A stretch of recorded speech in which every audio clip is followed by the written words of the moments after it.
On marche tous un peu sur cette corde raide, tu sais, entre faire confiance puis tomber dans la naïveté.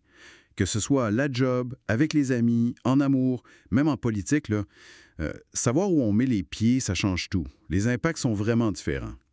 Aujourd'hui, justement, on se penche sur un texte qui explore ça en profondeur. Notre but?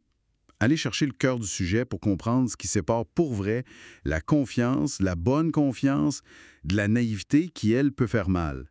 On va regarder les définitions, les origines, puis les conséquences. Bon, allons-y, décortiquons ça. Pour commencer, mettons les choses au clair.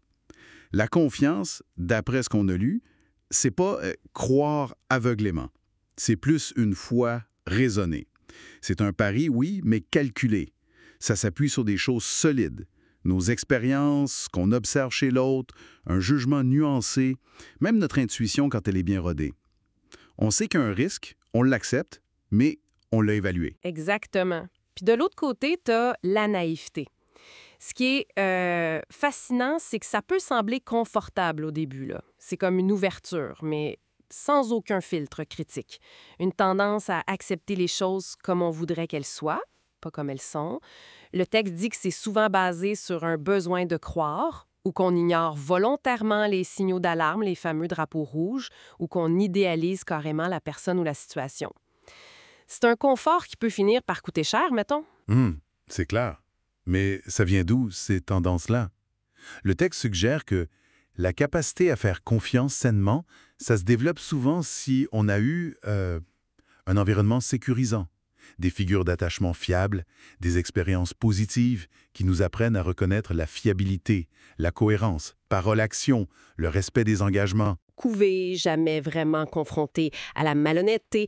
D'autres fois, c'est juste un manque d'expérience ou un besoin affectif tellement fort qu'on préfère voir l'autre parfait pour combler quelque chose. Le texte met aussi le doigt sur une difficulté à accepter que les gens sont complexes, ambivalents, que rien n'est tout noir ou tout blanc. C'est plus simple de croire à une version idéalisée. Puis ça se voit dans nos comportements de tous les jours, j'imagine. La confiance éclairée, ça permettrait, mettons, de donner le bénéfice du doute, mais en restant vigilant, d'accepter d'être vulnérable, mais consciemment. C'est ça. Alors que la naïveté, ça pourrait d'ignorer des signes évidents, de croire des promesses en l'air sans preuve ou de se confier beaucoup trop vite sans tester un peu le terrain. Puis c'est là que les chemins se séparent pour les conséquences. Justement, parlons-en des conséquences. Une confiance bien investie, ça apporte quoi? Ça construit des liens solides, profonds, basés sur le respect mutuel, la réciprocité. Ça renforce aussi l'estime de soi, c'est important. À l'inverse, la naïveté qui mène à des déceptions répétées, ça expose à l'abus, à la manipulation. Il y a une phrase dans le texte qui frappe. La naïveté déçue engendre souvent la méfiance permanente. L'impact sur le bien-être est direct. À force de se faire avoir, on risque de virer cynique puis de plus faire confiance à personne. Ce qui n'est pas mieux non plus, on s'entend. Alors, comment on fait pour éviter ces deux extrêmes? L'aveuglement puis la paranoïa.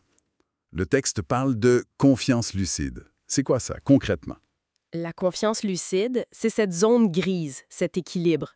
Rester ouvert aux autres, mais garder son jugement critique allumé, sa vigilance. C'est pas de la méfiance maladive ni de l'angélisme. Le texte donne des pistes, regarder les actes plus que les beaux discours, vérifier si c'est cohérent dans le temps, oser mettre des limites claires. C'est aussi développer son intuition, apprendre à dire non quand il faut, puis clarifier les attentes de chaque côté. Puis un point que j'ai trouvé super pertinent, voir comment la personne réagit si on exprime un doute raisonnable. Précisément. Quelqu'un de fiable, selon le texte, va accepter un questionnement légitime sans se sentir attaqué ou se fermer comme une huître. Mais ça amène une question importante. Comment savoir si notre vigilance est saine ou si on tombe dans la méfiance excessive qui nous isole? C'est tout un équilibre à trouver, ça. Au fond, si on résume, faire confiance, c'est quasiment un art. Un équilibre constant entre l'ouverture puis la lucidité. Entre le courage de se montrer vulnérable puis la sagesse de se protéger. Tout à fait. La naïveté, c'est pas une tare. Le texte la présente même comme une étape, parfois nécessaire pour apprendre dans nos relations.